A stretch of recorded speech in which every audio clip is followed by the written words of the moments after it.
Narito na ang balita mula sa GMA Integrated News. Nakataas ngayon ang rainfall advisory sa ilang bahagi ng bansa. Ayon sa Pag-asa, apektado ang Kalayaan Island sa Palawan, Western at Eastern Bohol at sa ilang panig ng Southern Leyte at Leyte. Asahan ng malalakas na ulan sa mga nasabing lugar. Tatagal ang rainfall advisory hanggang alas 11 ngayong umaga. Ang masamang panahon sa ilang bahagi ng bansa ay epekto ng easterlies. Narito naman ang iba pang balitang binabantayan ng GMA Integrated News. Operator ng bus na nahulog sa bangin sa Hamtik Antique na ikinasawi ng 16 nangakong makikipagtulungan sa investigasyon.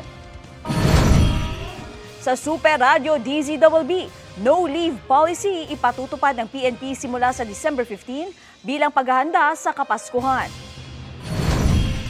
At state of calamity, idiniklara na sa buong probinsya ng Surigao del Sur dahil sa epekto ng magnitude 7.4 na lindol. Para sa mas malaking misyon at mas malawak na paglilingkod sa bayan, ako po si Katrina Son ng GMA Integrated News, ang News Authority ng Pilipino.